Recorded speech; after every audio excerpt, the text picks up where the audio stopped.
everyone. We want to welcome you. I'm so thrilled about these three sessions. My name is Michelle Williams-Clark. I'm the Executive Director for Eastside Youth Coalition. Our Youth Coalition specifically focuses on supporting Black, Latinx, and other historically marginalized students on the East Side. And our goal is always to provide a safe space and place for them to not just survive, but thrive. Tonight, we're very honored to have our first panel of Black college professionals who have supported our students over the years in magnificent fashion. And they will introduce themselves, but I will introduce them. We have Humera Jackson, who is part of Bellevue College and also over the years has worked diligently with the Bellevue School District in the College Core program and supporting students with all their college endeavors.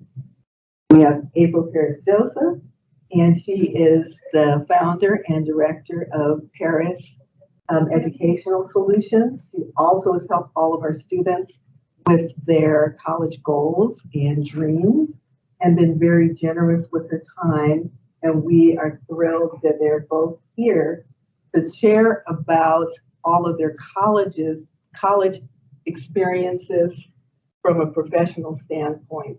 Our third panelist is Zach McKinley, and he is a part of the college. He's a part of Success Foundation. Thank you, College Success Foundation, and I should not forget that. I do apologize. And previously, he worked for years with the University of Washington. And again, he's been a long-time supporter of all of our students and done an amazing job. And they will be doing a panel, again, discussing all of the perspectives of getting into college and having success. And they've been incredible supporters. So I welcome you all, and we'll introduce our moderator for the evening, Shamari Jones.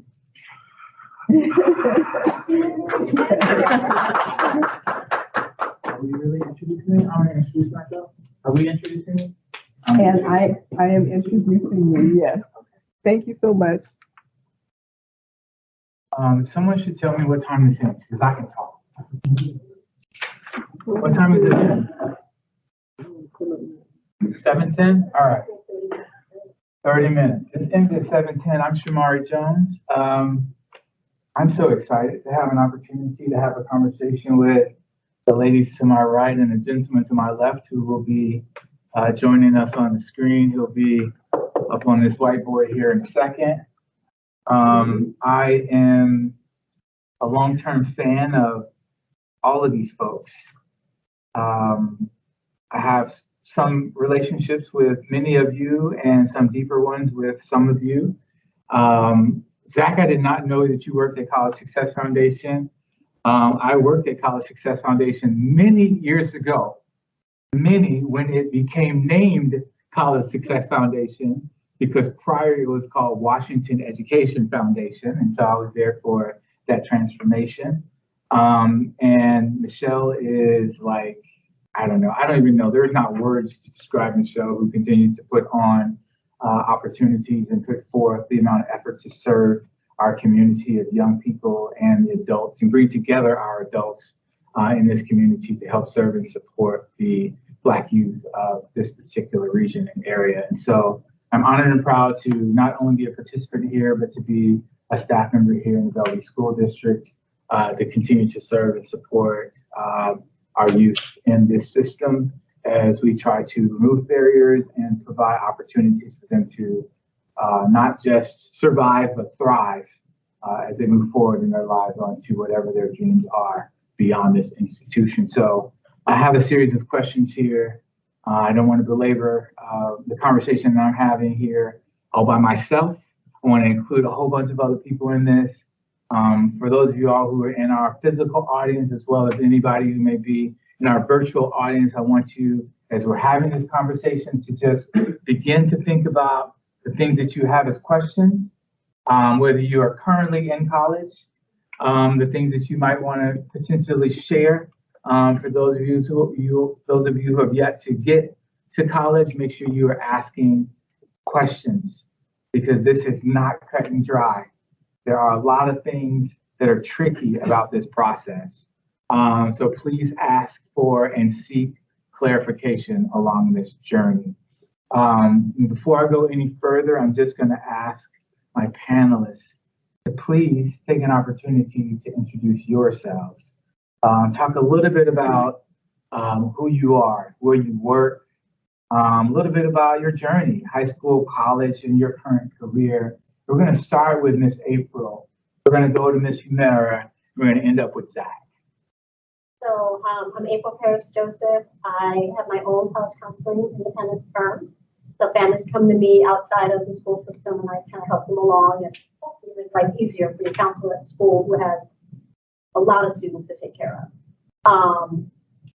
My journey through high school, gosh, I guess my family was obsessed with education. So that's just how it was. I'm second generation college graduate, master's degree holder. And so I went to college, I went to my master's, and then I took 25 years off and raised a family. And then when it was time to come back, I realized I loved teenagers, always loved teenagers.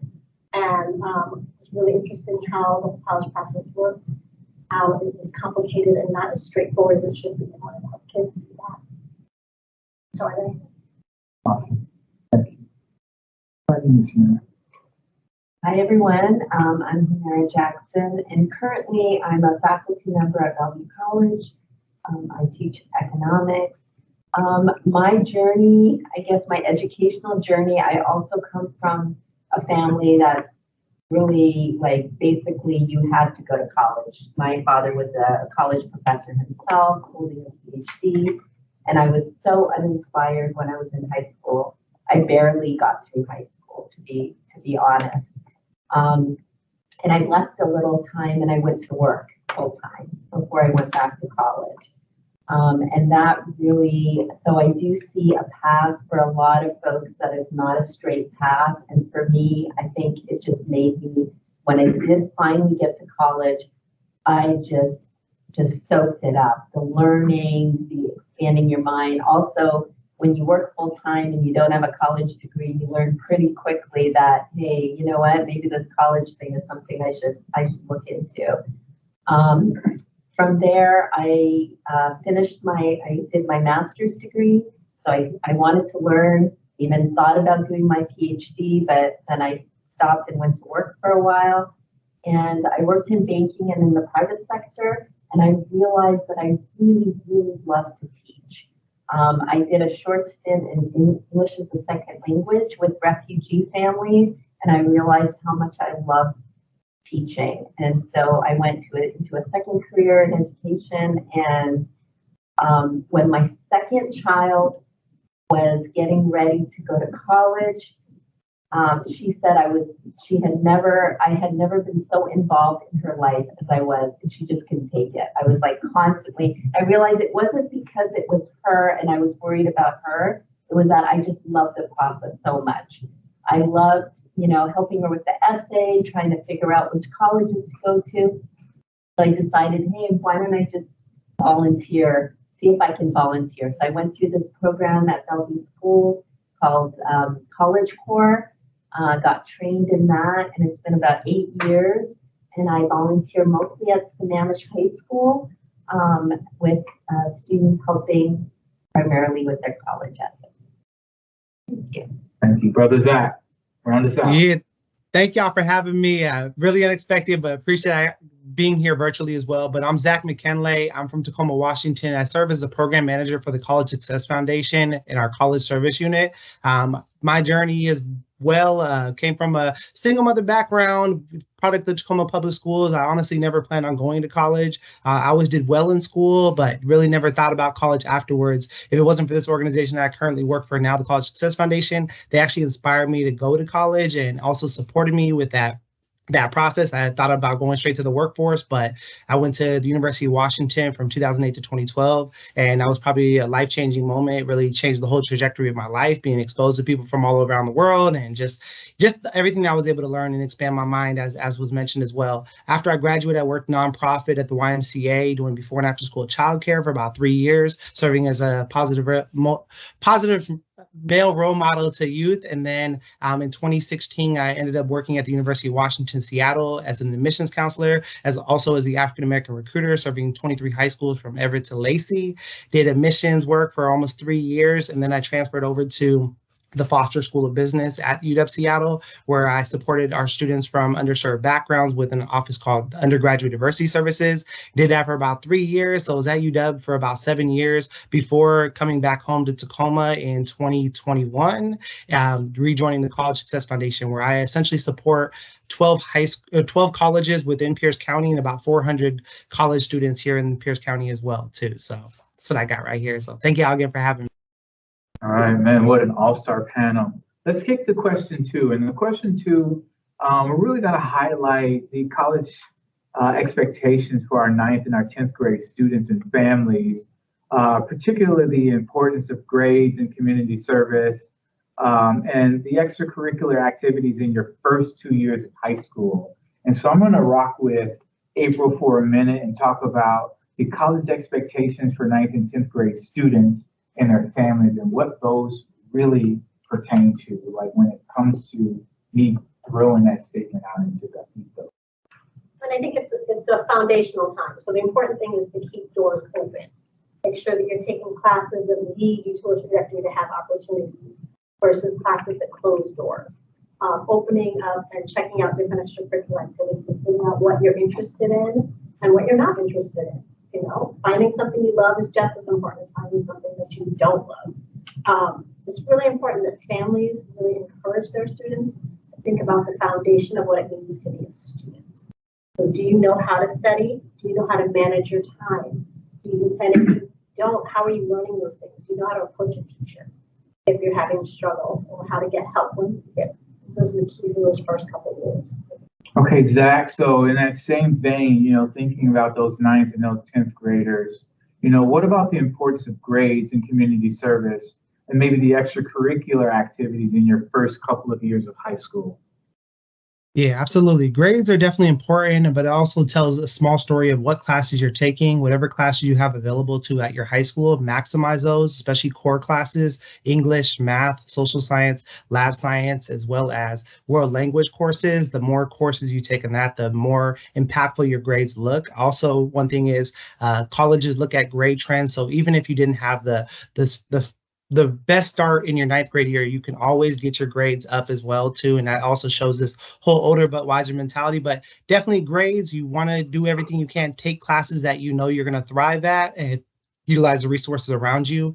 In terms of community services, telling what you're doing outside the classroom. That's an important aspect of all colleges. It's not just what you're doing in the classroom, but how do you spend your time outside of that, especially with extracurriculars, whether it's doing sports, clubs at your school, really things that you're passionate about, where you're going to learn more about yourself and the world around you, and really try to go into any leadership role that you can. And if it's not work, if it's not school activities like clubs or sports, also thinking about significant responsibilities, taking care of your family members, helping translate for a family, working, all of those things hold as equal value to telling what you do outside the classroom, because all colleges are looking at a well-rounded individual. Grades are definitely important, but that's only one piece of the puzzle as well. Okay, so let's kick it up a notch and move from our underclassmen to our upperclassmen, our 11th and our 12th grade students and families doing this college prep practice and college prep process. And sticking with you, Zach, this has been a conversation that goes back and forth as to whether or not we should take the SAT and the ACT. And especially for our 11th and 12th graders, but thinking about our 11th graders, should you take the SAT and ACT? Why or why not? Yeah, I would say for most schools nowadays, they are test optional, so they do not require or have any influence. There are still a handful of schools that do require the SATs and the ACTs, so looking into those schools ahead of time to see if they are. So the majority, though, the schools in Washington, they do not require that. So it's really not necessary to take the SATs or the ACTs. Again, even if you are to submit those scores, they will not be looking at those components. They'll be looking at your grades in the class that you've taken because that is a more really more true testament of your academic preparation and performance as well too. So let's say though, if there are schools like Ivy Leagues or schools that you are looking at that do require the SATs and ACTs, and definitely consider those because but the majority of schools now are moving towards a test optional. When I first started at UW, SATs and ATCs were required. There was like a medium average, but then in 2020, 2021, they completely removed those. So even if students do submit those, they will not look at those as well. So truly, yeah, it really depends, but I would say most schools do not require that. So if the school you're looking for within your target reach or safety schools, then honestly, you do not need to even take the test. Cool. I'm glad you mentioned target reach and safety schools. I know some young people who apply for a whole bunch of schools, and I know some people who apply for just one school or maybe one or two schools. And I love those terms, target, reach, and safety schools. Can you tell me a little bit more about how to identify those particular schools, Ms. April? So I'm going to start a little bit to the left of that and say I don't love those terms. Yeah, okay. I don't love them at all because it's getting harder and harder to identify those supposed targets, safeties, and reaches. We are more and more seeing kids not gain admission to schools that we once viewed as safety. So I kind of have my own terms that I use with my students. I think we're always gambling a bit. There's very low guarantees now. So you know, it's gambling. So you can have a safe bet, you can have a good odds, you can have a low odds, you can have a wild card. And you know, interesting, like you think about a school like Northeastern, who not that long ago was safe for a lot of students. Just felt like we were getting in no problem. They're now down, I believe, to low teen, single digit acceptance rate. And so the landscape has changed so dramatically. So keys to identifying which ones are, there's multiple layers to it. You know, you want to look at obviously things like average grades, what courses are they requiring, have you met their profile, right? So you look at those things and then you look at what some schools have. Some schools are super transparent. Like ASU, University of Arizona, very transparent. They're going to tell you exactly what you've got to do and then you're in. Beautiful. That actually is a safety if you've met their requirements. If you think about the UCs, they're not safe, although they're actually also pretty transparent with their APG requirements. You can kind of figure out where you fall in the mix. So you work on that. I'm going to give you another example. I don't know if this is even helping kids identify it, but the University of Maryland takes 90% of their students out of the early pool. So if you're looking at the University of Maryland and you look at your GPA and your scores and you're like, I am a good fit for the University of Maryland, but you didn't apply in the early pool, you went from it being a really good fit and a target to you to being near impossible to get it. So you have to think about all of these things, rolling admission schools, apply earlier. Schools like University of Pittsburgh and Penn State. You want to get into those early. And even our Washington State schools, I love the GAP program. Guaranteed admissions that we have. If you have your 3.0 here in Washington, you will gain admission to a number of our local publics. And they're strong. They're great schools. I'm learning a lot of information. Wow. I'm so sad that this is a 30-minute session because there's a lot of information that I wish I could continue to gain and capture. And I'm also really excited that we have an opportunity to record some of this information. I want to move on to the next question, which really is tips and tricks and challenges. And I'm going to focus on Ms. Jackson here for a second, especially right now in this sort of the tips and the tricks arena. Like, what are 3 top tips for preparing an impactful college essay? And when should students begin their college essay? Okay, and by no means am I expert here, so I also defer to April and Zach to join in. But I was thinking about this, in preparation for the panel today. And I think some of the tips is, well, one of the main things is to really write from your heart. I know that sounds kind of gooey, but I think that it is really true. I think a lot of times, especially students who are good writers, they try to write something that's really maybe flowery, very creative, and it's just really think about everything that's on a student's application, their grades, their extracurriculars, all this other stuff about themselves. What's missing? That is going to be conveyed through that essay, because what those admissions folks are really trying to figure out is who you are. So that's the first. The other thing is maybe start with some adjectives that you think that either other people have said about you that describe you as a student. Start from that standpoint and then start thinking about what could be the story that could tell who I am based on these adjectives that I'm trying to portray a story about myself. The third tip, and I think this is really, really important, is to share your draft of your essay with at least 2 to 3 other people, and at least one of them should be someone who doesn't know you. And that's, I think, one of the values we have in College Core is that we don't know students.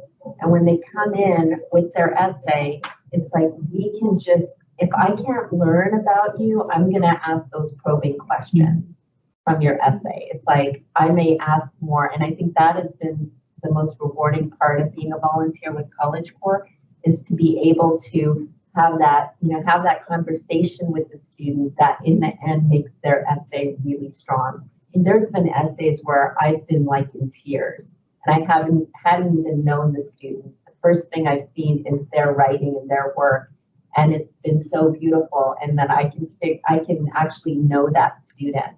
And if I feel that way, then the stranger who's in the admissions office is also going to feel that way. So those are like 3 of the tips. And you had asked another question, Shamari. When should a student begin? Yeah. This college essay process?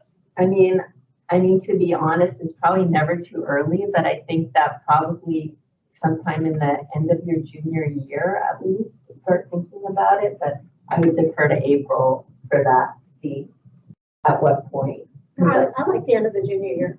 I think that's a good time, depending on your finals and your AP exams and all that, like be reasonable with yourself as a human being. Or even summer, right? Right, but then you can, get going on it over the summer and get, as much as you can done so that it doesn't overlap with school. College applications are basically a class these days. That's powerful. Thinking about challenges now, Ms. Jackson, what are the most frequently seen challenges that students face preparing for their college essay writing? Yeah, I think a number of students, I think there's a lot of pressure on young people today, and I've worked with students who maybe don't have a lot of extracurricular activities, maybe haven't had as much experience doing leadership roles. I think one of the challenges is just getting started because they feel like they have nothing to say. And it is absolutely not true that every single student is just a unique, and I'll use Ms. Clark's phenomenal individual that has a story to tell. We all have stories to tell. And I think one of the challenges is that not feeling like, I don't know what to say in my essay. And then looking at maybe what their friends or their siblings or other people, that is, I think, a real challenge is when you start reading other essays, you start doubting yourself. I don't think that's a good strategy, is to read other essays. I think you should just start and just write, no matter how poor it may start off with. Maybe it's just really drafty. It's okay. Start with something and then take it to someone, your counselor or a volunteer or family member or friend. Ms. April, way back in the day, when I worked for the YMCA of Greater Seattle, like Zach. Zach, was it the YMCA of Greater Seattle? Okay, when I worked for YMCA of Greater Seattle, there was this organization called NELA, Northwest Education Loan Association. It was affiliated with a bank, right? And they did this like, they were a bank, so like, they had these regular traditional predatory things, but like then as an aside to make themselves feel good, they had like this spin-off piece where they did something good for the community, and they had an event annually called College Bowl Sunday. It was kind of like a Super Bowl, but for students and families to engage and learn. Did you know? Yes. And College Bowl Sunday was for students and families to learn, and not just learn, but to actually engage in doing the FAFSA all together on one big like Super Bowl day in one room with all of these volunteers who came together, who came from various colleges and etc., to help family members to execute this FAFSA. And it was clearly spelled out. Here's what you need to bring, and here's what the end result is going to be. It's a very complicated process for a lot of families. A lot of people do it very, very late at the time when there are very limited resources remaining in the pot for them to access. Can you please just give a brief overview of not just the FAFSA, but the WAFSA? So the brief overview right now is kind of crazy because as the US government is prone to do, they decided to simplify the process. Yeah. And I don't know if we've ever seen our government actually make anything simpler than it was before they started messing with it. So we'll see, when they're all done, when it gets fixed, I think it will be simpler. But for the moment, it's kind of complicated. This year in particular, so I'll do the normal. The normal timeline is it opens on October 1. I always tell my family, do it in October. Fill it out in October, get it ready to go. You won't miss any deadline. That makes your life easy. This year, it's not ready yet. It's kind of ready. You can get in there. Maybe you get kicked out, try again, take a breath, come back, just keep at it until you get it done. And then make sure you get it sent to your schools. And they will not send the information to colleges until March this year. Best case scenario. That's where we're at. Are there any seniors here? Okay, good. So hopefully none of you will be impacted by this. Next year it'll be better. Everything will be out on time. The key things to get this year is that you have to approve or allow them to pull your data directly from the IRS. So families no longer have to fill it out piece by piece. The IRS pulls everything in. So it's just really important that you have your taxes in front of you and names match. That you have, student has their own email and parent has a separate email. Because the student fills out the FAFSA and then they invite their parents and then the parents fill it out too. And that's the general thing. The same thing with the WAFSA. The WAFSA though is really a form you fill out if you cannot do the FAFSA for some reason. So you don't have a social security number, somebody's undocumented. You're supposed to be able to do the FAFSA now if you're undocumented. I'm really hoping that'll work out because the WAFSA really is only aid for in-state schools. So if you want to stay in Washington, that's beautiful. But if you don't, you're kind of going to be out of luck. Jack, we got 4 minutes left. Can you talk a little bit about how to find scholarships and other resources to pay for college? Yeah, absolutely. I say definitely start early. There's a lot of resources too that are out there. One other thing too is when you apply for colleges, based on doing your FAFSA or your WASPA, completing your financial aid, when you get your financial aid award letter, a lot of those will actually have scholarships, grants. Some are need-based, based on financial needs. Some of those are based on academic merit. Look at various scholarships that are offered. There's various scholarship databases. It is a lot to create a profile and get those sent to you all the time, but even just applying to multiple scholarships, little awards add up. In addition, ones like the Washington State Opportunity Scholarship, when you are a senior, if you're going to be going into a STEM field. Also, too, when you do go to college, there's also going to be pools of money exclusively to students that are at those schools as well, too. So start early, research into those, whether it's Scholly, Scholarship Owl, Scholarship Junkies. Those are various sites that you can start looking for scholarships. And then also tap into your career counselor. I'm sure they'll be sending additional ones as they arise as well. And myself, happy to send ones as they arise as well. Please don't think that you don't qualify for scholarships. I had a young lady who applied for every single scholarship who came across the desk.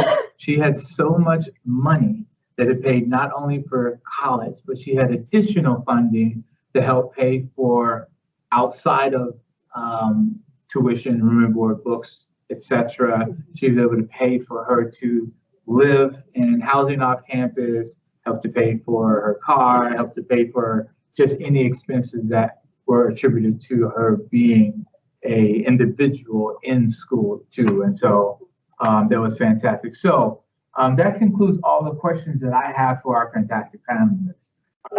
Yeah. Are you still there? Did you I'm still type here. something in the message? We can't see it for some reason. Oh, yeah, I was typing the message. Nobody typed anything. It was just me. If anybody had any questions. Okay. Yeah, but if I can be of support to anybody, give them my contact. Happy to follow up anytime. And thank y'all again. Have an amazing day. God bless. Thank you. You too. God bless. Blessings.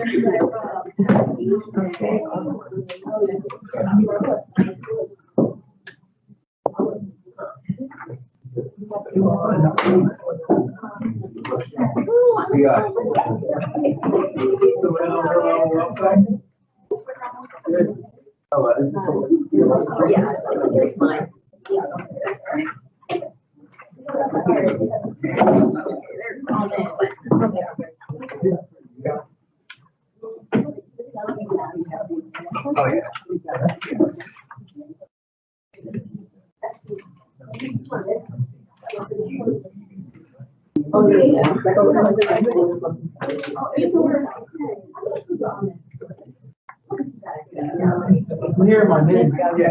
Oh my God.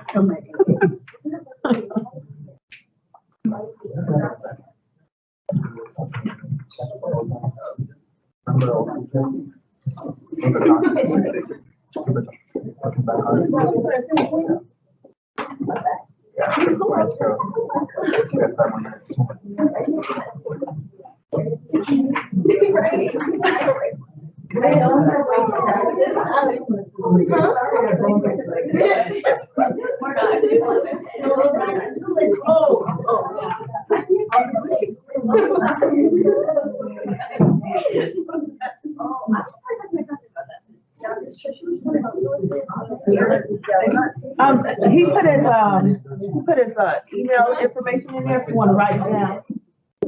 You probably want to walk up close. It's Z McKinley. Oh, yeah. Or take a picture of it, whichever is best. Okay, I can't probably take a so good about that. Bye. Very nice meeting you both. Yeah. Everybody know y'all.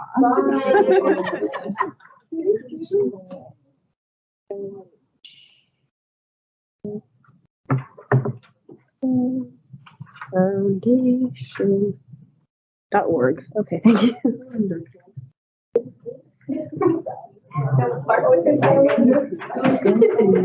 Okay, I'm not gonna mess up your introduction.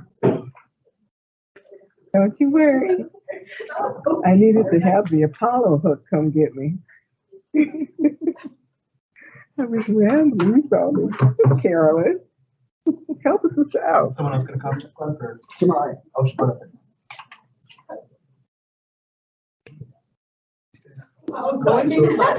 Chris Paul. Chris Paul, I want to say, and I'm going to point guard like that. He scored point guard over. Chris Paul, over me. At least for now. Hi. I'm Carolyn. Make sure. Oh, it is? I'm so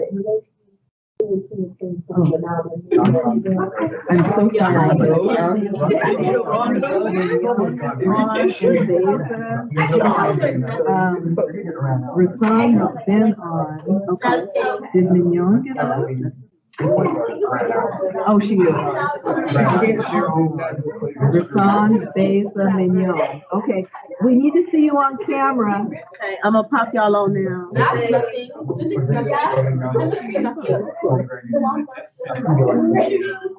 Hey, Rasan. Beza, we need to see you on camera. Mignon, we need you on camera. We need your face. Oh, put them on the screen. Mignon! Oh, awesome. Hi. How about Beza? Hey, guys. Camera. Hi, Beza. Oh, wait. Shift it over so they can be on the screen. Can you, hi, Beza. Hi, Mignon. Welcome to a blowout, Mignon. Yes, I love it. Hey, I like that. it eats on. That's good. I like that. Say hi. Hey, Beza. Hey, hey, Miguel. Hey, guys. Eastside. I saw him. Big Nancy. Hey, Amira. Miguel was so small. She used to be this big. I raised her. I did. That's what it was. Okay. I raised her. All of us. I raised her. You be up there rambling. I know, right? What are you talking about? Not rambling at all. It's backwards. Shoot, I can dance there. Love you.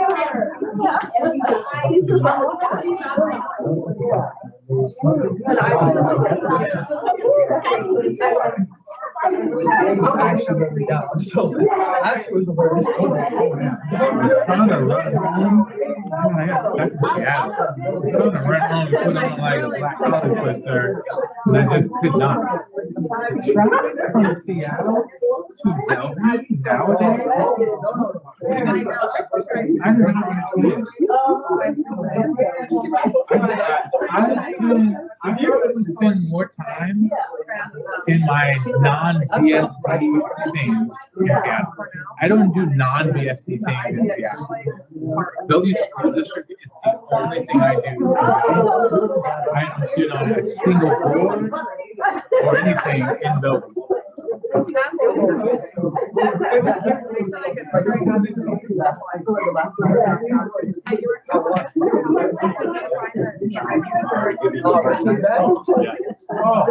if I could body slam her.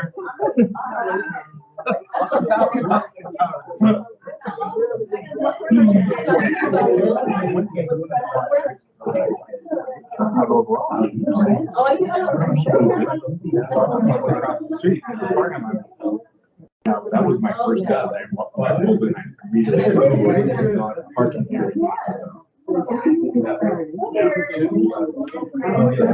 They say something on the thing. I just assume, yeah, we might go start. They're just gonna interrupt us, but that's fine. I probably won't be able to sit because I need to sit. I might sit. I might sit since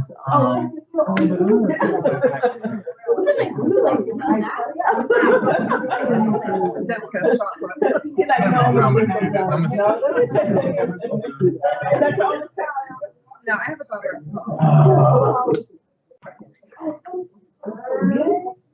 Good evening, everyone, and welcome. I cannot tell you how excited I am to have everyone here, but most of all, this amazing panel that we have. These are our amazing Black alumni of the Bellevue School District, and they are absolutely phenomenal. I'll introduce myself. My name is Michelle Williams-Clark. I'm the Executive Director of the Eastside Youth Coalition, and I've had the honor of knowing most of these young people, some as long as a decade and a half, 8 years, 7 years, 6 years, but an incredibly long time. And those relationships fill my soul. They're my reason for being, and they're incredible young people, and we cannot be prouder of them. They're going to share their experiences from high school on to college and the remarkable things that they've done. They're each phenomenal, and they will be introducing themselves, but I can also say that they have touched so many lives, and they don't just come back to do one interaction. They come back continually to support students who are on the same journey that they were on when they were in high school. So cannot be prouder of them. They should all be incredibly proud of themselves. And again, they'll introduce themselves, but I will also introduce our moderator, Shamari Jones. Mm-hmm. And I want to make sure that you see these three beautiful faces that are joining us virtually. And they will also introduce themselves, but they are equally remarkable because we have coming from Florida, coming from DC, taking their time, coming from Seattle and University of Washington, taking their time to spend time with us. So I'm going to turn this over to our remarkable moderator and our beautiful panelists. Thank you so much. I kind of feel like a proud papa. This is like, don't laugh at me. This is a really cool opportunity. I'm so happy that I get to spend, 30 minutes. We should have some food and be sitting around the table and just chopping it up. And maybe we'll get a chance to do that sometime in the very near future on Michelle's dime. She's rich. And we'll talk about that after the 30-minute session. We'll wait for Mignon and Rasan to come back before we get that party started. The real honor, I think, is, having a few people in the audience who will also get the opportunity to experience what your experiences were as students of the Bellevue School District, and your journey and trajectory through it onto what it is that you either have done beyond it in college, or are doing presently beyond college, because some of you all have, conquered that college journey and now are on into your life in your professional careers. And so I'm really excited. Those of you who are on camera, you can't see me right now, but when I get to the point of asking questions, I'm gonna pop up and be like, what's good? As I directly ask you the question. I got a bunch of questions. I'm gonna try my best to get to them in the 30 minutes. We're gonna try to, as best as possible, answer them with fidelity and some level of brevity. That's gonna be difficult, but we're gonna do our very best. And question number one, I'm Shamari, and I work here in the Bellevue School District. I'm the Director of Equity. I've had a lot of experiences with many of these young people. And like Michelle, I wake up every day to serve these people and those people and these people. And I'm very happy and excited to get to sit in this seat right now and do this thing. And so for those of you who are panelists, I'm gonna ask you a few questions, starting with just please share a little bit about who you are. And just start with your name, what school you attended while here in the Bellevue School District, what you did beyond the Bellevue School District, where you attended or where you have left, where you attended beyond the Bellevue School District, and then what helped you survive your transition beyond high school and on to college. And so we're gonna start with the people on the screen because those are the folks that are most difficult for me to wave down. So I'm gonna start with Rasan. I'm gonna go to my girl Beza, and then I'm gonna go to Mignon. All right. Hey, good evening, everyone. My name is Rasan Corbin. I'm a 2019 Sammamish High School graduate. I currently attend Florida A&M University studying computer engineering. And then one thing that helped me with my transition from high school to college, I was already heavily involved in high school and I wanted to keep that up. So that was kind of my motivation to, get out of my comfort zone in college and just go around making friends, joining organizations and whatnot. So staying involved helped me a lot. Thank you, brother. B, what you got? Hi everyone, my name is Beza. I attended Interlake High School, graduated from Interlake, but I did Running Start at Bellevue College for 2 years. And I'm currently at the University of Washington in Seattle.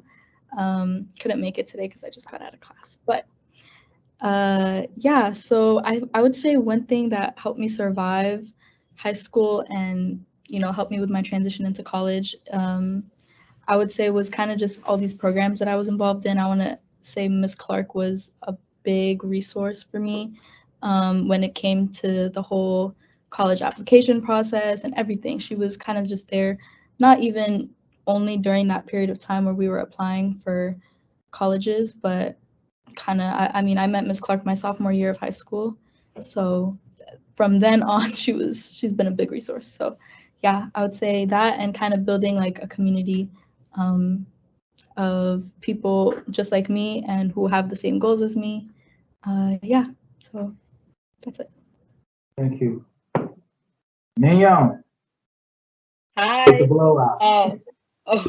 You guys, okay.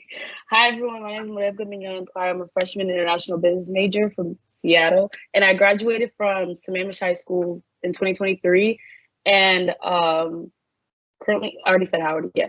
And I would say one thing that helped me survive high school and my transition to college would be, like as I said, Miss Clark. I would say she was the biggest support that I had, and through her, I felt really confident in what I was doing. And now I know I wouldn't say I know the whole process of college, but I'm starting to get used to it still. And I would say like with her help, it's been easier.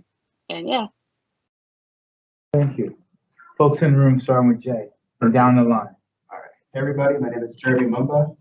I graduated from Interlake in 2019. I majored in law and justice and cybersecurity at Central Washington, where I also graduated from in December. Ooh. And Kudos. I would say how I survived and thrived the transition from high school to college would be a strong support system. So my family, my peers, my professors, teachers, people like Ms. Clark, of course, who just encouraged me. They pushed me and they just believed in me. So I wouldn't have done it without them. So, Okay. My name is Ahmed Jama.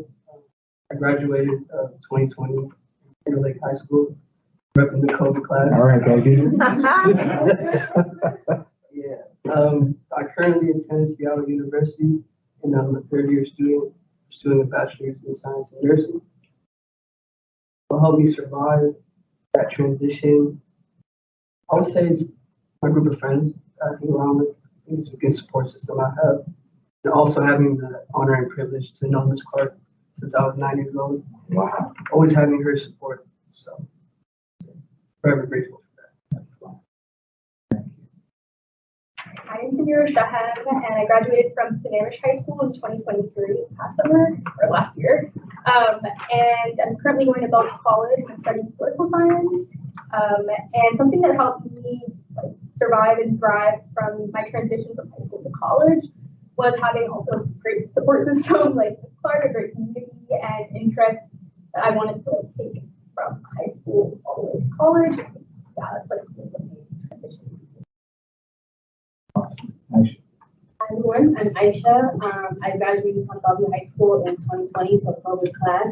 I'm currently graduating senior in electrical computer engineering at the University of Washington. And what helped me in my transition was kind of everyone was saying, having like-minded, driven people around you and then having a strong support system. And even if you don't have a support system, you can go out and find that within mentors like Ms. Clark or like certain professors, teachers, counselors, just people who will, you know, allow you to be upset, allow you to feel like you don't know anything, and just like give you that safe space to work through your process. Thank you. Thank you. Okay, so this next question is for both Besa and Aisha. And I'm going to go to Aisha first because Besa's kind of off, so maybe she's busy for the moment. But what do you wish you knew about the entire college process when you're in high school that you know now? So I'll go Aisha first and then back to you, Besa. Honestly, something that I just figured out recently is the fact that like nobody knows everything. So even like, let's say that you have a mentor like Ms. Clark, right? I've known Ms. Clark for the last 8 years. she knows a lot, but even she doesn't know everything. And I think it's important to be okay with not knowing everything, because that's when you start to psych yourself out. You're like, okay, these people, they know more than me, or maybe their family is more involved in certain things. And then you start making excuses to like tell yourself that you're not worth something. But if you start to understand like how big the world really is, and that you're never gonna know everything, that's when it's easier to like ask for help and like reach out to people so you can get resources that you need to without feeling shy in that way. What about you, B? I would say a really big resource or something that I wish that I knew was how influential the people around you can be. And I would say kind of just learning how to network and meeting different people and kind of, I guess, using them as a resource. I feel like sometimes we're too afraid to ask for help, but especially in this college application process, you need help. You're not gonna do it all by yourself. So I would say don't be shy, reach out to people. Just even if it's just to ask for someone to look over your essay or anything like that. Don't be shy. That's, I want to say, the biggest thing. People are usually willing to help. And another thing that I would say I wish I knew was that it's never too early to start thinking about college. I would always push it off as like something that I needed to worry about once I was a junior, once I was a senior. But if you're younger, if you're still a freshman, if you're still a sophomore, it's important to start thinking about college, and the decisions that you make now are very influential into how your college application process is going to go. So yeah, that's something that I wish I knew. Thank you. Profound words. Way back in the day, Miss Clark and I attended Black colleges. Way back in the day, Miss Clark. Way back in the day. For me, before your parents probably even met one another. And so this particular question, I attended Tuskegee University, and I was a freshman in 1992. For those of you who attended historically Black colleges, what was your experience coming from a predominantly white school and city, and describe the gifts of being a part of an HBCU as well as what the challenges are? We're gonna go to Rasan, and then we're gonna go to Mignon. All right, cool. Like I said, my introduction, I go to Florida A&M University. So one thing I do like about being at an HBCU versus PWI is that I was always in higher level STEM classes for when I was at Bellevue College before I transferred, as well as in high school. So it feels like a better motivator or a greater motivator seeing other Black students in the same computer science class and like calculus classes. And it's kind of easy to ask on for help because we're, at the end of the day, we're all, I'm not saying we're struggling in the same boat, but you know what I'm saying? We all going through the same thing. It's good seeing people around me that look like me, striving to be better. Thank you. Mignon, first year. Wait, can you ask that question one more time? I didn't hear it. Absolutely. Like for those of you who attended HBCUs, what was your experience coming from a predominantly white school and city, and describe the gifts of being a part of an HBCU and the challenges? For me, I would say the community aspect of being at an HBCU. Like he said, it's easier. It's easier to find people that are also struggling in the same classes as you. And sorry, I literally stumbled on my own words. My bad. But it's just being at an HBCU has been a great gift that I've been able to that I've been very, very blessed to have. The people around me have been they've been great, and I feel like one of the challenges that I've experienced here is probably like just feeling like I'm not at the same level as other people, and that is in terms of academics. But when I'm looking around campus and talking to people, I realize that nobody's perfect, and it's been motivating me ever since to continue on. And I guess it's just the community aspect that I really enjoyed here, being at Howard. Wonderful. So yeah. HU, that is the school I believe that Ms. Clark attended. HU, you know. I'm gonna relocate. Hopefully I can get a better perspective of the folks. Sorry if my back is. If you all don't know, our superintendent, big ups to Dr. Kelly Aramaki.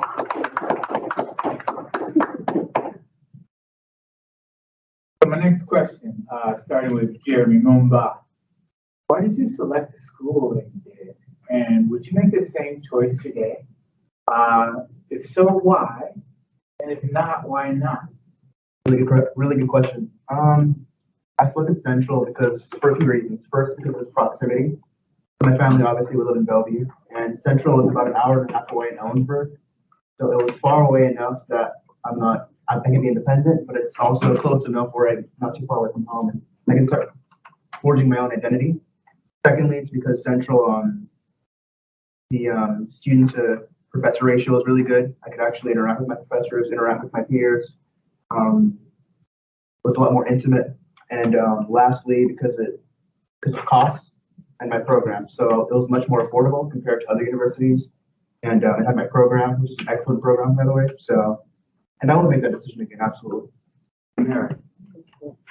So I chose Bellevue College for many different reasons, both financial and also personal reasons. But one of the main reasons that I chose Bellevue College was because I finished high school feeling pretty burnt out, and I didn't feel super confident in a decision to just go to a bigger school where I probably be taking classes with 400 students versus 20 student classes. And so I wanted to be in a space where I could get the support that I needed first, and later on I could move on and select a school that was a little more, and that's not me taking a hit at Bellevue College's academic integrity in any way, but I just think it's an easier space for me personally to operate as somebody who just wasn't ready for that big just space like that.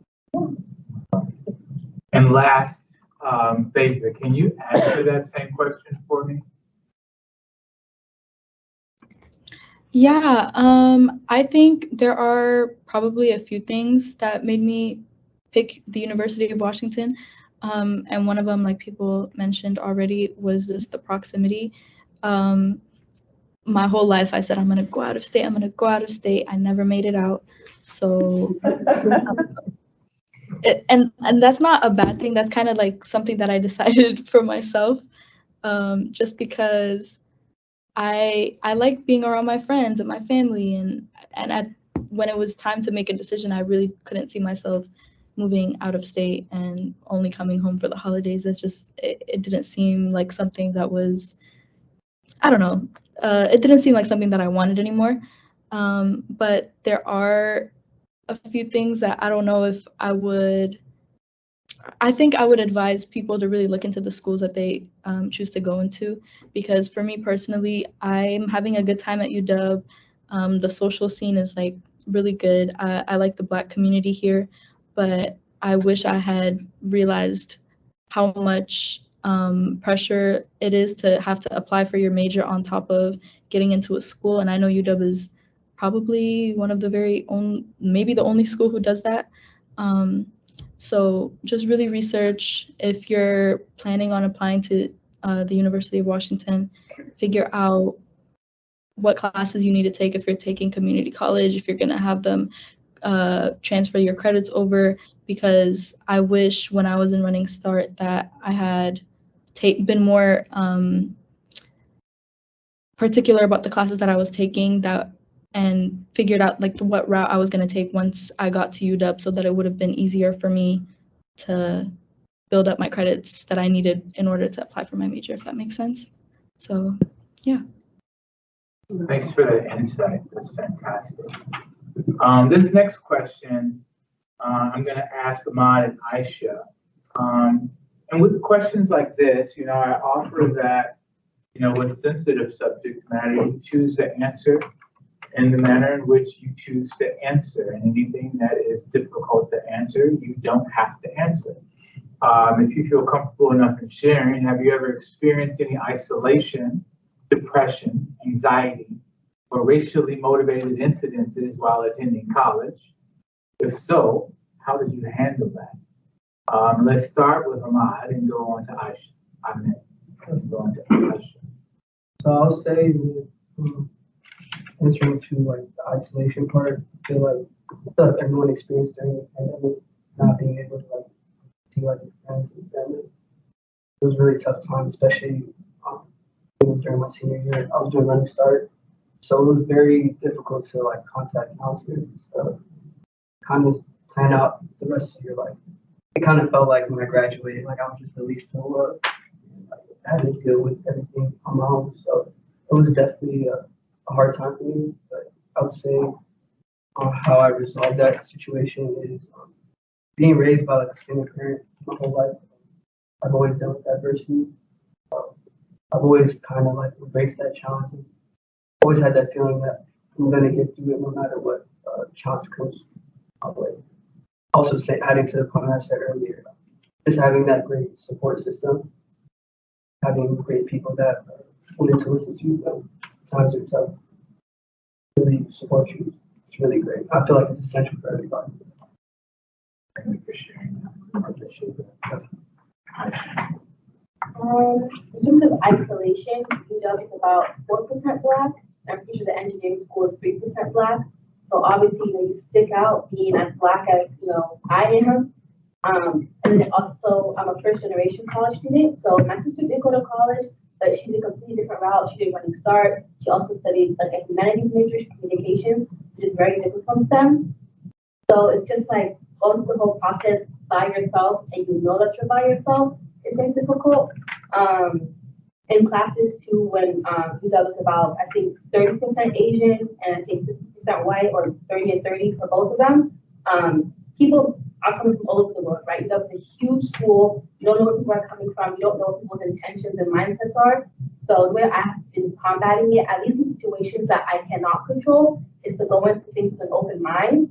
Sometimes people may say something that seems charged at you, but maybe their intention is not to actually be racist. Maybe they're an international student and their culture is different. They can talk about certain things that we don't talk about the same way here in the States.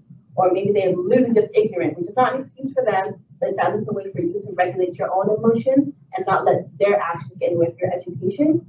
And then ways that you can control it. I'm part of a lot of affinity groups. Me and Rasam are both part of National Society of Black Engineers. So just finding communities, like I said earlier, of like-minded people who can be your friends, be your support system, who understand where you're coming from and also where you're trying to get to, so that you guys can uplift each other and continue to run this marathon together. Listen. World leadership right there. Thank you for sharing that. So back to you, Rasan and Mignon. What are some of the benefits and challenges of attending college out of state? In that order, Rasan and Mignon. So being out of state was never really a problem. Your mic's off. Can y'all hear me? It's not working. Mignon, why don't you go first while Mashawn works on his mic tag? I would say some benefits of being in out of state. That's hard. Can you guys hear me? That's the issue on our end.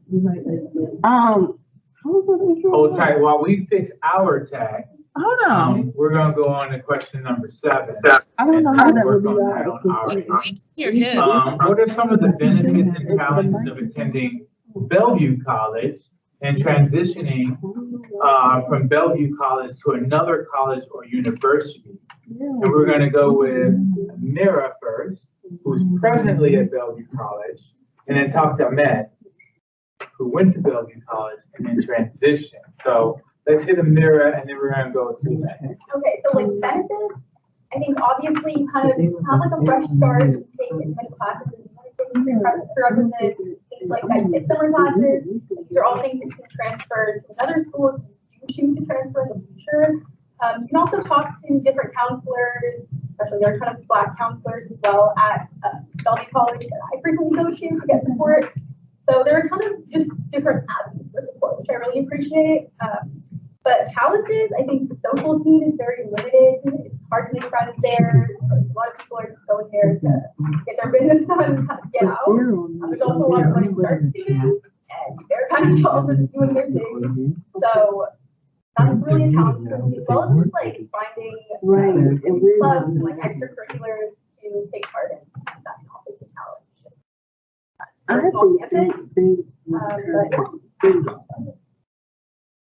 would say benefits from going to Belgian college. So kind of working out the classes at your own pace, not feeling like you have to rush anything. And I would say the big challenge is kind of like where everyone kind of feels like you're missing out on the college experience. Like all your friends aren't making university and stuff. So that's definitely a bummer and stuff. But I'd also say another challenge is like the not knowing I'm trying to transfer to university, I'm trying to transfer. Just having that feeling like when am I going to be able to get out of this place? I'm not saying there's anything wrong with the card. Yeah, just not knowing part. I'm not going to be able to go. I'm just trying again. Beza, could you unmute and talk and see if you're working? Your mic?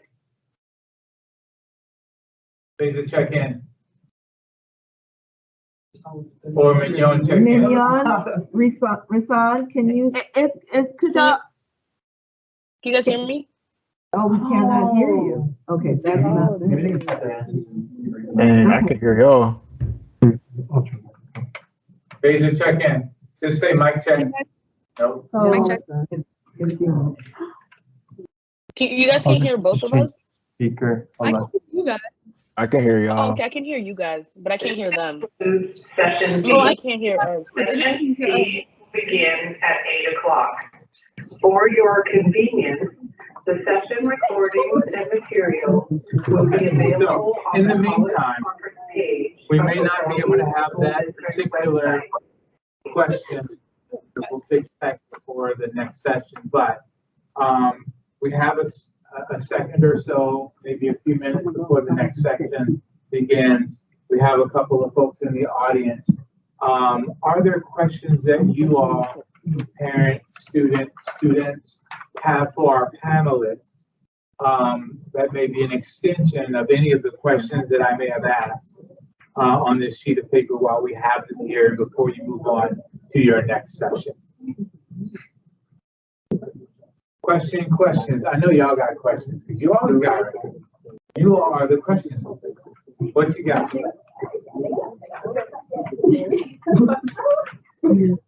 Wait, they still can't hear us?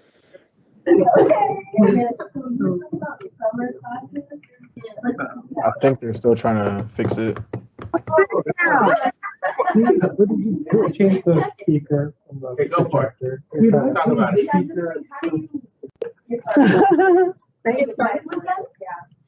mean, you can sign up for them just like any other classes. I think the difference with them is you might actually have to pay for them out of pocket. I think sometimes like your financial aid doesn't cover summer classes.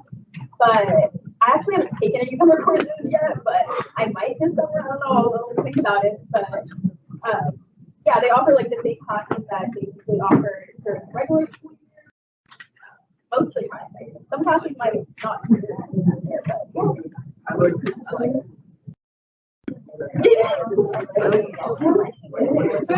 Yes. It's working. It's working. Well, there's some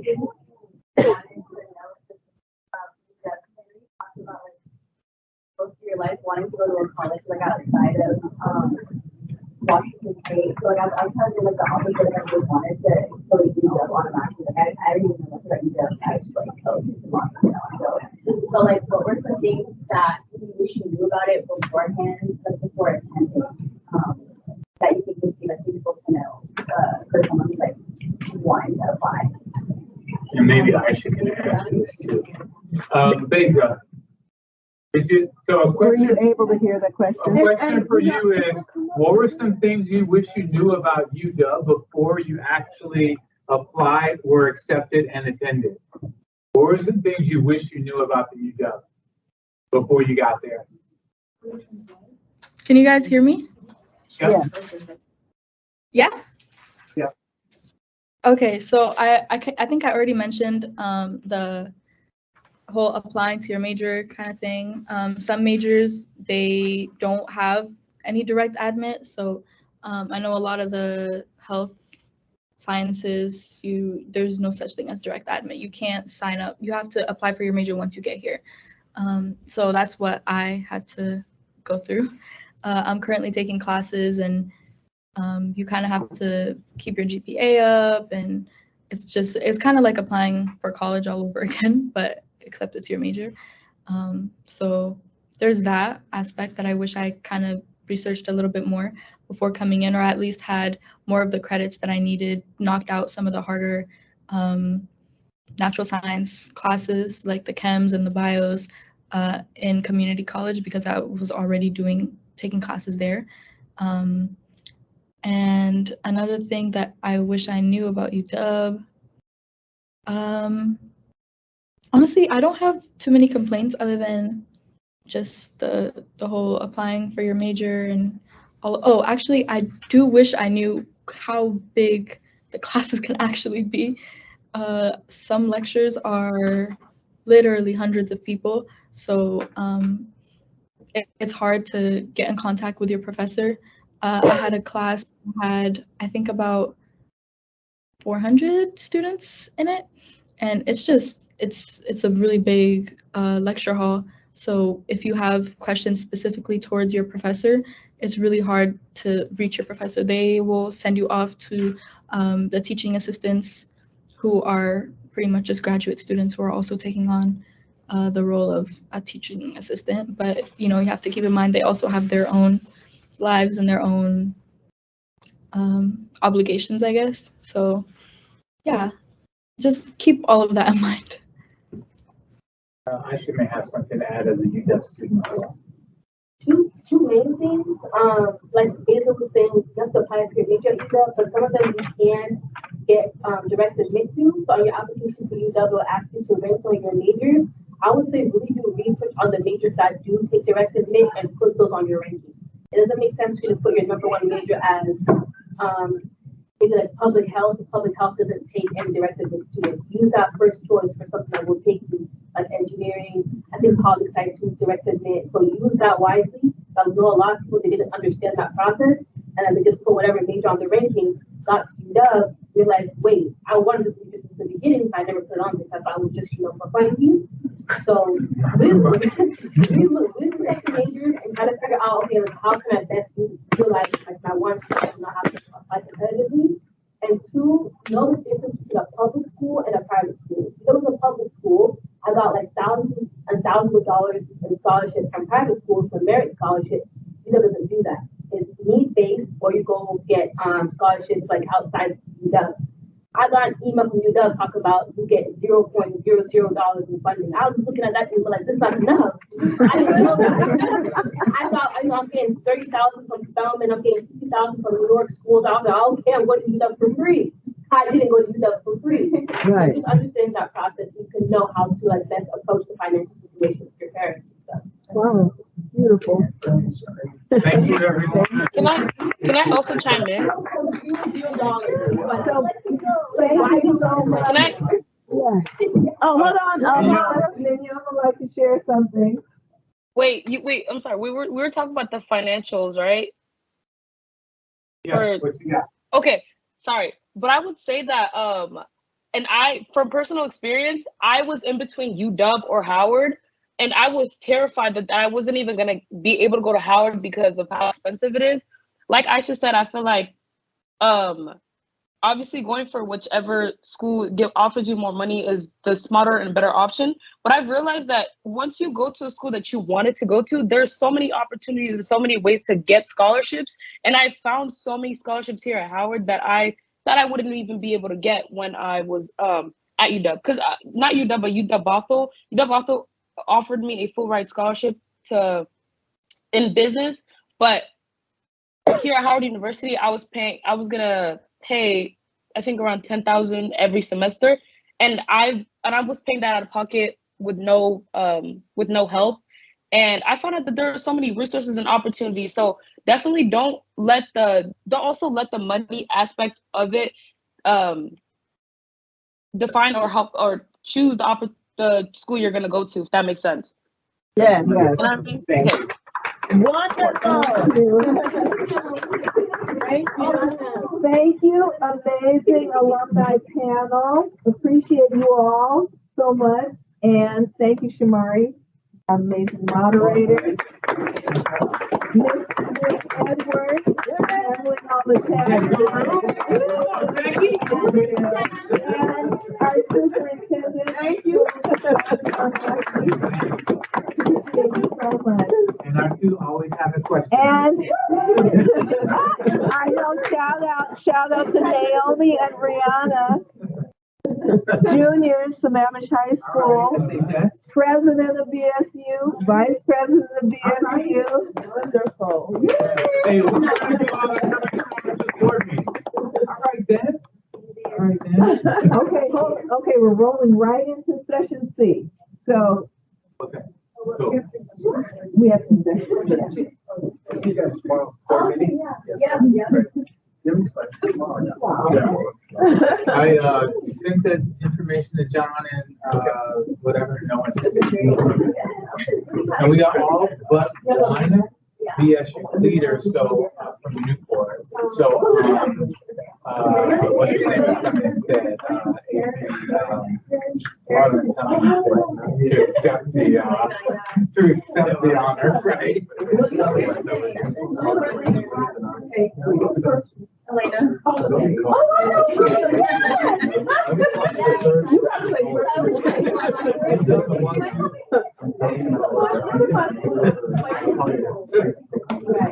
Good job, Bob. Thank you, sir.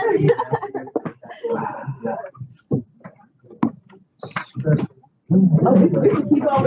You back there better ask your questions. You got a bag? See you, baby. Oh, wow. Where did you go? Curtis High School. Okay. I'm glad to see you. Are you trying to give us some information? See you. What you go to school for? Oh, okay. Super cool. Okay. I think we're starting. We are.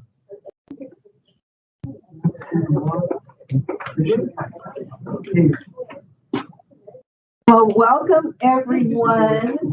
So excited to have you here.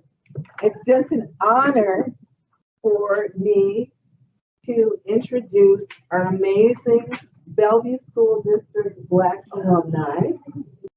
We have amazing, phenomenal students who are joining us for this panel to share a little bit about what their high school to college journey has been like, some of their outstanding experiences along with their challenges. It's an honor for me to be here with them and to know them. Most of them I've known for many, many, many years, and they are extraordinary role models. They're phenomenal people. They're people that I treasure having in my life, and am excited to have them share with all of you a little bit about what their journey has been like. I'll let them introduce themselves. And I also want to introduce our amazing moderator, and that is Shamari Jones.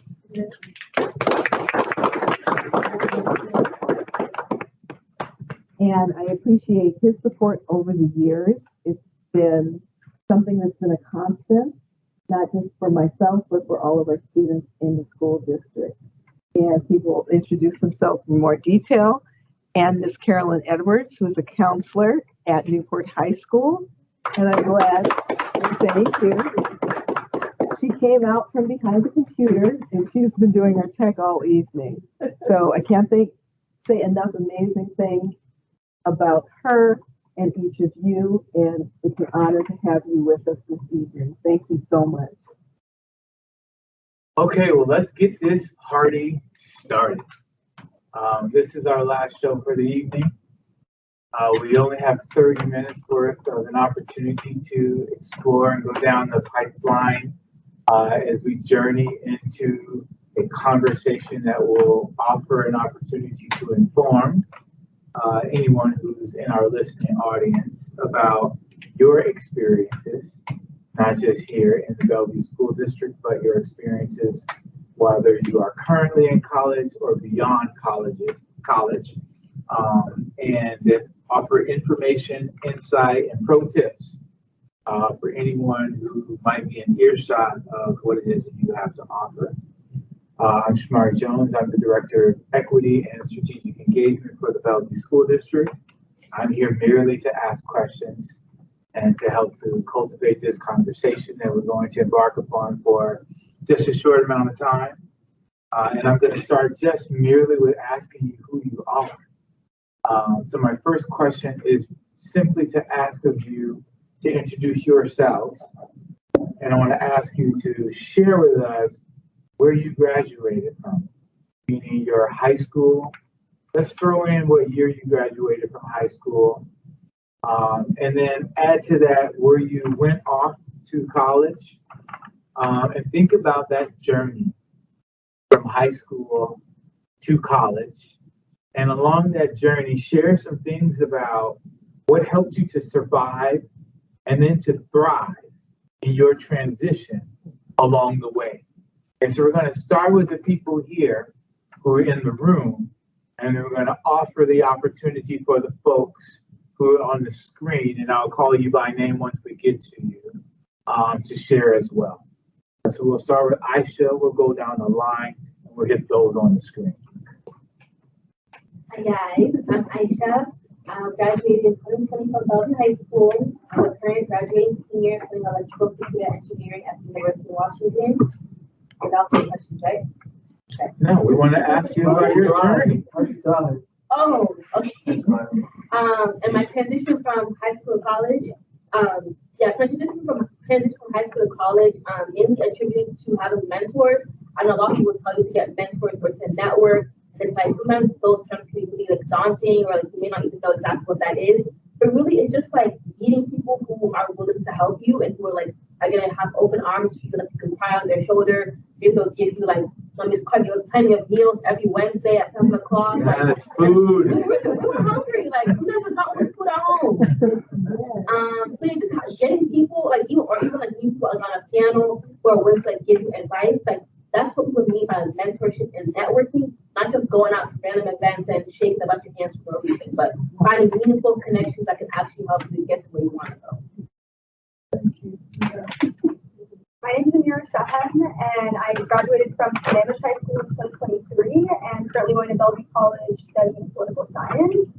And something that helped me with my transition from high school to college was having a good community, having mentors, having great friends. And I also had a life coach who helped me out like very much with just like the transition of going into college, especially community college, where I like didn't really know what I should have been doing with my time or what classes I should be taking. So that was like very, very, very, very helpful. Yeah. Can we find out what is a life coach? I know it sounds very fancy, but actually, I somebody basically is a friend who had recommended this guy to me, and he basically is just like a mentor.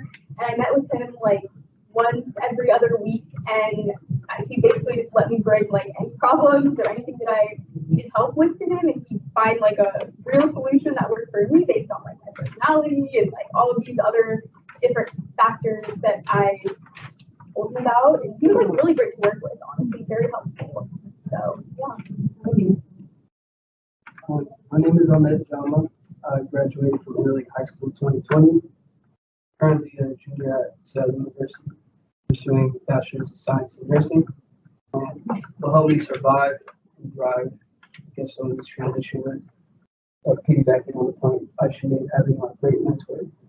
I was just talking to Jeremy before the session started. Having a great mentor like Christian Page during high school, that was, I always remember like his spoken word and stuff. Also having programs like Boom is amazing. Great. Hello again, everybody. My name is Jeremy Mumba, and I'm also an early graduate. I graduated the year before Ahmed, so 2019. I studied law and justice and cybersecurity at Central Washington University, where I graduated in December. And I survived and thrived again, just like everyone said in the panel, just through a strong support system, through mentors, through family, through friends, through pastors, youth leaders who just encouraged me, who pushed me to be better, and who just believed in me and loved me. So, yeah. Awesome. I'm going to go to the folks on the screen, and we're going to start with Mignon. We're going to go to Besa, and we're going to end with Rasan.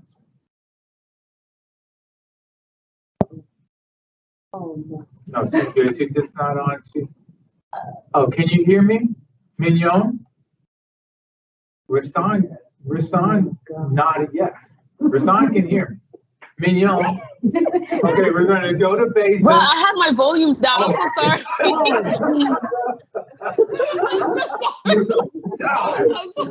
This is classic Mignon. Sorry. Okay, we're going to go to Mignon, then we're going to go to Besa, then we're going to go to Rasan. Okay. Hi everyone. My name is Mignon. I'm a freshman international business major, and I graduated in 2023 at Sammamish High School, and I currently attend Howard University. And the question was what helped me with my transition, right? Thrive and survive. Thrive and survive.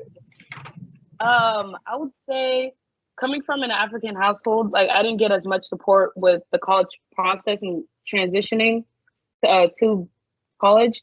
But I would say like I said before, Miss Clark really helped me with the transition. I felt like I was more prepared with her support with applying for scholarships, applying for now applying for internships. And I feel like she made the process a lot more understandable and easier for me. But if it wasn't for her, I honestly wouldn't know what to do now. And in high school too, I was heavily involved in my academics and sports as well. So I've always, and I'm a very social person. So just being involved in clubs and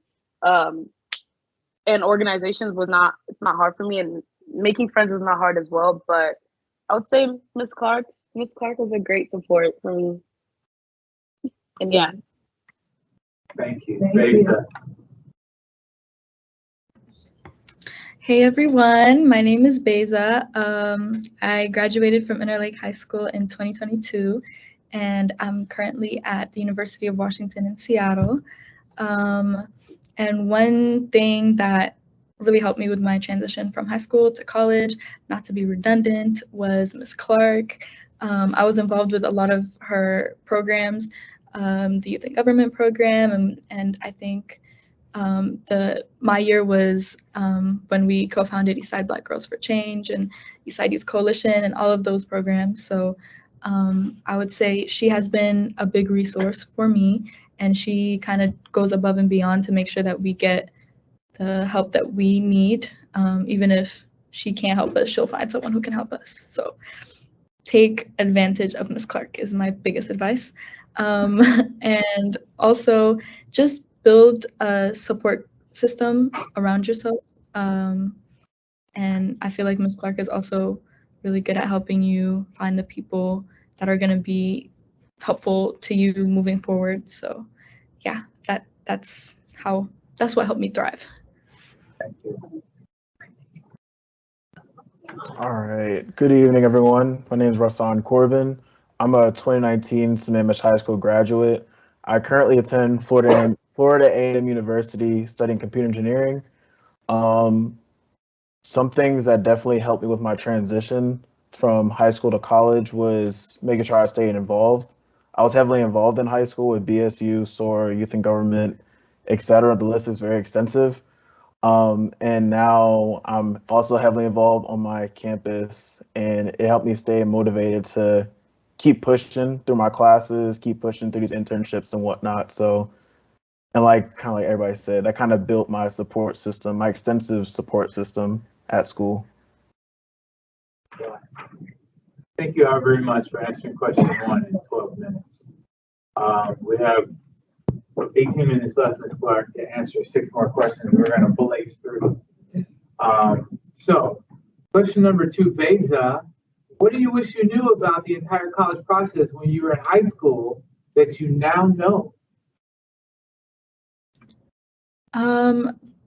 There are a lot of things that I wish I knew, but one of them would be kind of not to neglect applying for colleges, to as in like it's never too early to start thinking about college.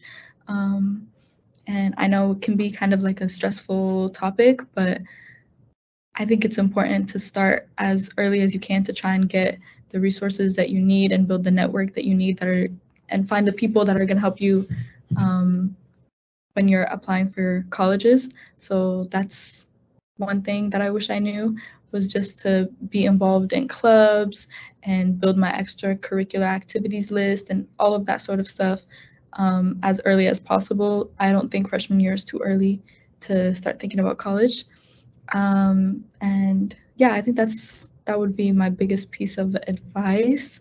And another thing would just be to really research the schools that you want to go into.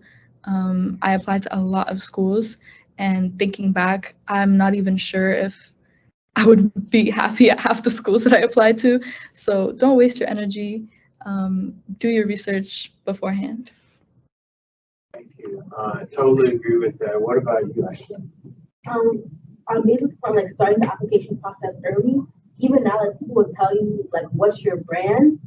When you're applying for colleges, right, like you have your extracurriculars, you have your essays, you have even those like little boxes that say, okay, well, like what were some of your circumstances that maybe got a bad grade, or you mentioned like you work a job.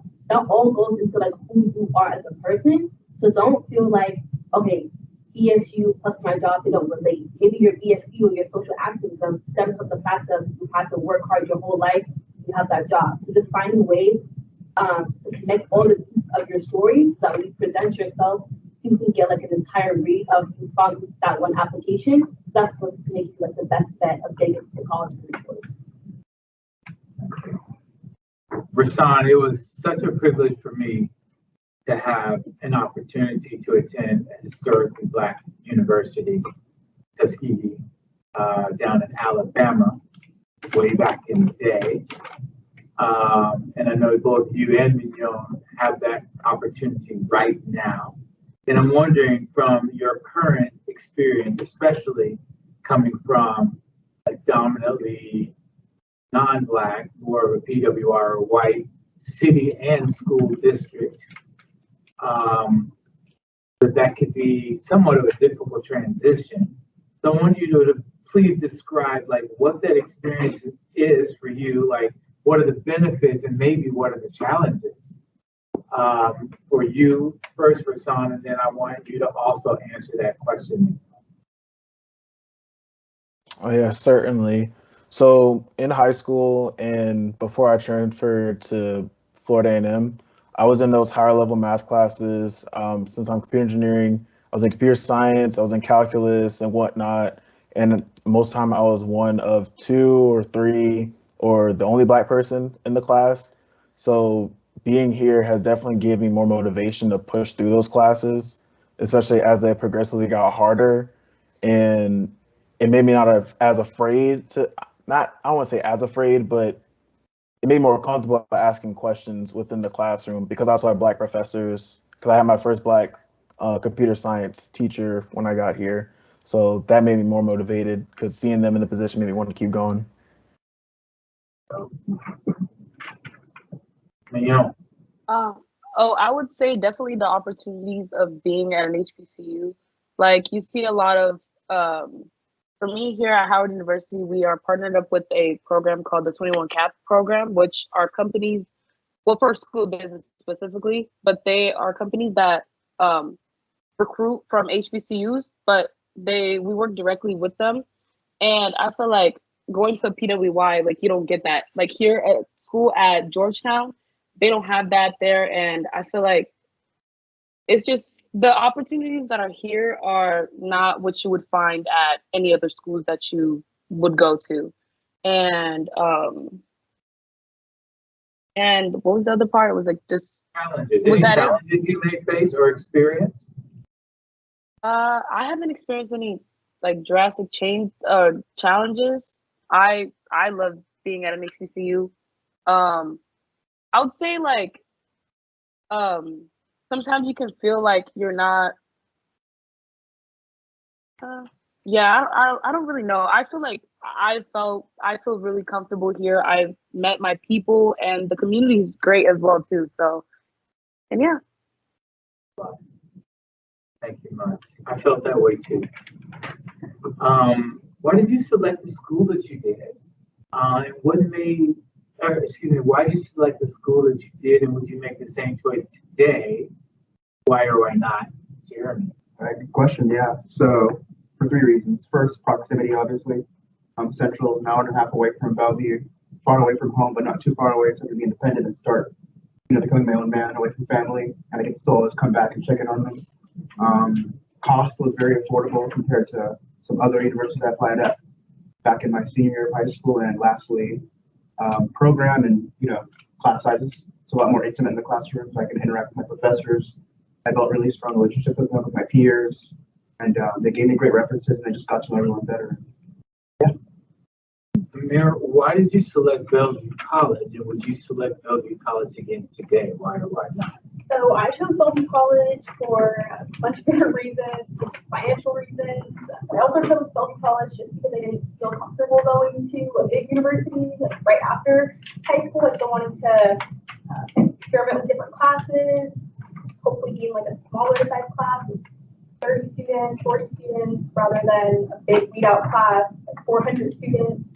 So yeah, that was like really the biggest reason that I chose Bellevue College, and I'm like a quarter and a half in so far. So honestly, I really wouldn't change my decision right now. I don't know how I'll feel in like the next 2 years, but right now I feel pretty confident. Awesome.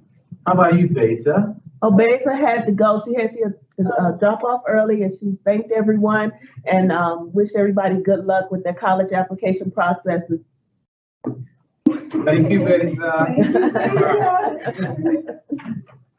Okay, so if you feel comfortable sharing, and I leave folks with this caveat anytime I ask a question that is one where you're providing personal information, especially any information that is complex, where I am asking something pertaining to you, revealing parts of yourself that may be difficult to share. Please only share anything that you are deeply comfortable with sharing and nothing more. This question is specifically for Aisha and Ahmed.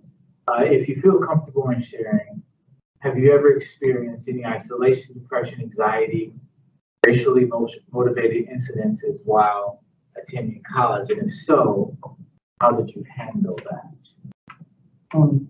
So adding on to what I said earlier in the last section, I think during COVID, I think it was a good time for us to learn, like full uncertainty about things that are happening in the world. So what helped me or gave me the tools to go through that was being part of programs that you think of, helped me build kind of like that foundation to really embrace those challenges head on, really attack it. So I'm grateful for being part of programs like that. So that's good. I realize we have like we have plenty of time. Yeah, the two things I touched on last time were like openness towards other people and like giving people grace if you can not handle the situation yourself, and also finding affinity groups, like people who are trying to get to the same end goal as you, who can lift you up. But even within that too, especially like if you're feeling like depression, anxiety, there are ways you can make school work for you. Like I just thought about some of my affinity groups. There have been people who like sat me down and were like, okay, you need to work, but you also obviously to pass your classes because I wasn't, but now I am. And they really wrote down, like, okay, what scholarships can you apply for that will now let you not have to work, but those scholarships also apply for your classes. Or you can do something called research, where it's like you're kind of working with professors that make some new innovation, and they'll pay you for that, and that also counts on your classes. Now I didn't have to take a class. And it's like, I just recently came back from the Dominican Republic for free, going on a trip from that research that took place from a class that's also paying me. So it's like, especially if you're feeling like anxiety, depression, or just like you're not finding yourself in a big college, because that's maybe like your first gen, or you're not even sure how college works, there are ways you can break things down and like make things work for you as well. Oh, nice. I got stuck on that. I didn't hear nothing beyond. I went to the Dominican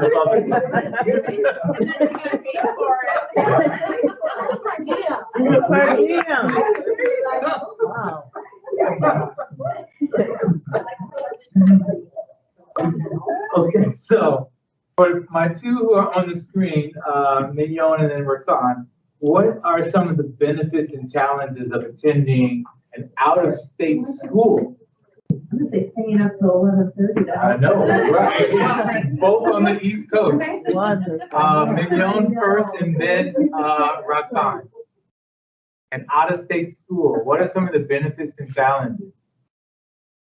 I would say some benefits would be just being a whole new environment. Coming from the West Coast, like I would say I've always wanted to go out of state. So just being able to feeling that sense of individuality is what I really needed. And I found out that it was really challenging, and like it's incredible just being in a whole new environment where you're I guess like being challenged like socially and like academically. I don't know how to explain it. It's like it's a great feeling. And I would say like one of the challenges is just not being close to home, not being able to just go home and, you know, be with your family. But besides that, I've been enjoying being on the East Coast. It's hot here, but I like it. So really hot. Like I don't understand. I can't. The humidity. Rasan. All right. For me, being here hasn't really been a challenge. This is actually the fourth state I lived in since 2015. So I never had a problem with making friends or being social and whatnot. One thing I did have a problem with was getting over homesickness, because there have been times where I missed birthday parties and just celebrations in general for like people's accomplishments and accolades and whatnot from family and friends. But other than that, I always encourage people to move out of state, because a lot of people here are like, you moved around so much, you must have so much experience. I mean, it's cool moving around, but like I'm down in Florida by myself.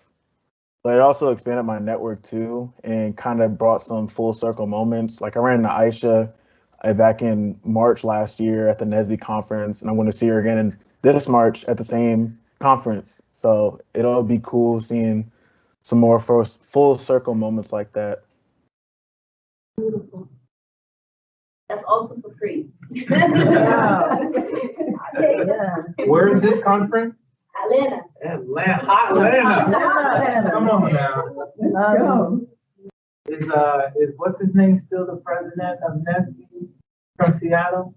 What's the gentleman's name? I'll think about it. This year.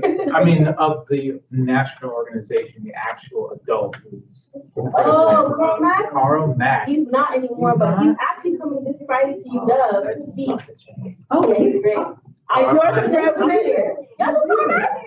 Oh, who doesn't know Carl Mack? And then you're the president of NSBE? Mm-hmm. Wow. I'm the president of my chapter too. Wonderful. Y'all are amazing. Oh my God. Okay, so let me ask the last question. Phenomenal. What are some of the benefits and challenges of attending Bellevue College and transitioning from Bellevue College to another college or university? We're going to start with Amira. We're going to Ahmed. Okay, so starting off with the benefits, if you're somebody who doesn't know exactly what you want to study, you get the time to take a bunch of different classes, you can fill up your prerequisites before you decide to transfer, or even if you're choosing to stay. There's a bunch of classes that you can take that are really great. Bellevue College is an amazing school, and they have a ton of different resources that you can also access. I have counselors that I go to very frequently to get support when it comes to academics or just scholarships, a ton of random different things. But the challenges, socially, it's very difficult. You can't make friends as easily as you would at a bigger university. And that was like something that kind of making the decision really difficult for me, because I'm somebody who's like pretty social, and I wanted to be in a space where I could make friends and meet new people, do all those things. But I have different priorities, so you know, I sacrificed that, and that's something that you have to think about if you're going to community college just in general. You're probably not gonna make as many friends as you think you are, and socialize with them. Definitely, I would say to add on to her point, benefits is there's great counselors at W College. I think it has a really great support system. And I'll say like challenges. I feel like there's more challenges for like all people that graduate high school. Part of self-advocating for yourself. I feel like in high school, like Miss Edwards used to come to my class and be like, "You got too many assignments and stuff. You can't be doing this." Like in the real world, there's no one that ever comes to your house and be like, "You gotta pay your rent." Ever happened? Eventually, though, they do. At some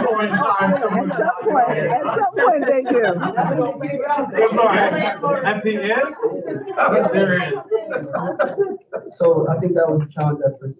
Cut yourself out. Yeah. Okay, well, you know, this concludes my questions.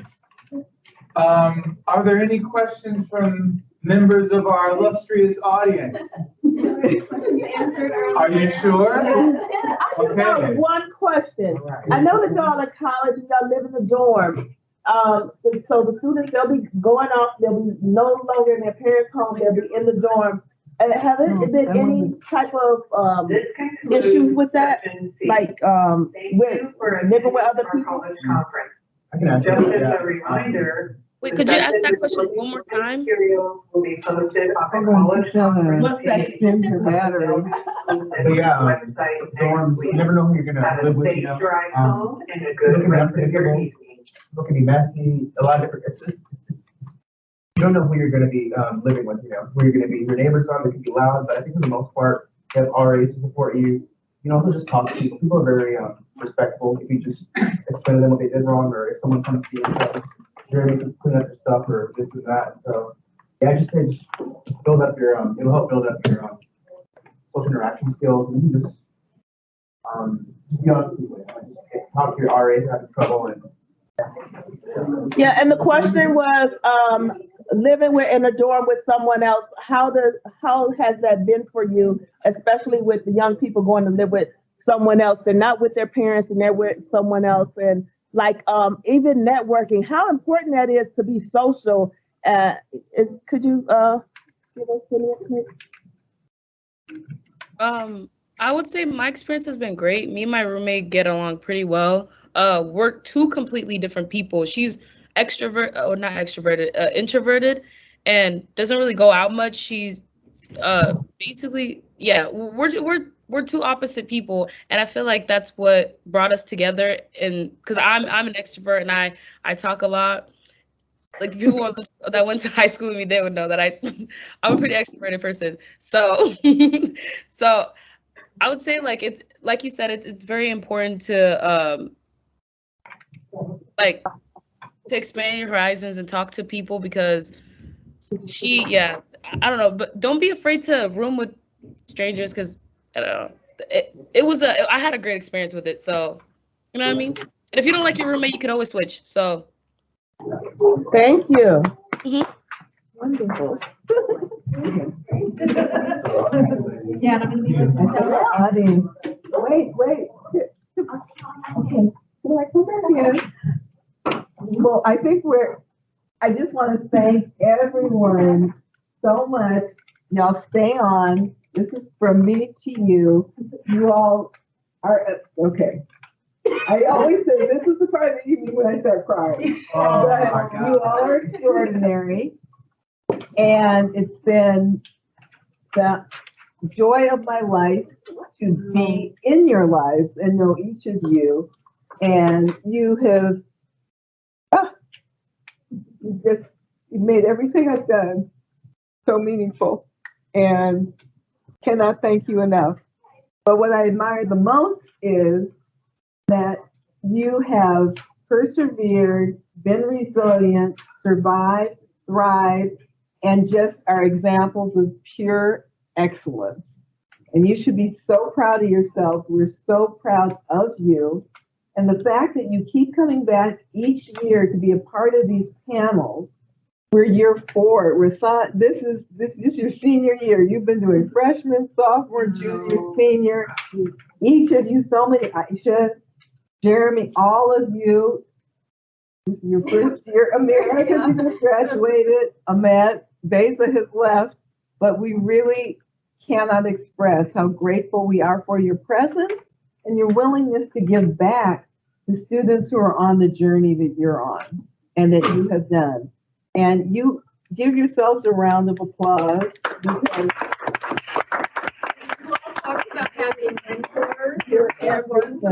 You now are, the mentors for the next group. You're the role model and the example, and you continue to be so. Great. And I have to give a big shout out to Shamari Jones. Shamari. Because, you know, you do 3 sessions, and I think, did I say this, did I say that? But he was my son's mentor. So when we were leaving, when we came from DC, when we were here, he was everything. And the fact that he took the time to be with my son continues to mean the world to me. So on top of him being an extraordinary professional in the Bellevue School District, just personally, what he's done for me is everything. So I appreciate you so much. Like I appreciate each of you and Miss Carolyn Edwards. So thank you all for being a part of this and making tonight happen. Thank you so much. Thank you. Before you leave, We got some stuff for you guys. Except the ones that's far away. She didn't get you no present. I'll send it to you. I got you. Love you, Mignon. Love you, Rasan. Thank you so much. Bye. Bye, guys. Thank you for this Bye. opportunity. Thank you. You were amazing. I got really nervous, but I really appreciate that. You did a great job. Girl. What? I got so nervous, but oh my God, it's so amazing.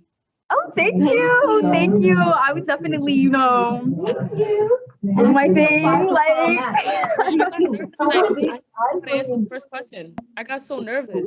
On Friday? No, you did fine. You did fine. You did wonderful. Really great. Yeah. Wonderful. Thank you for the info. Mignon, you got a whole different glow. You like a whole different kid. She does. She got You got like DC glow. What the hell? You look good, man. I like that. Wise, I don't think he can hear me. I made the best decision school-wise, and I was gonna go to what? Dub? Nah. Howard was for you. Howard was for you. Me. You did it. I'm so proud of you, man. No, I really thank you so much. I'm already want you to know blessings are coming your way. Hey, man, I'm so proud of you. Rasan, thank you so much. Thank you so much. I love. Woo. For sure. Rasan, it's good to see you, buddy. Always. Bye, Ms. Clark. Y'all have a good night. You too. Bye, Ms. Clark.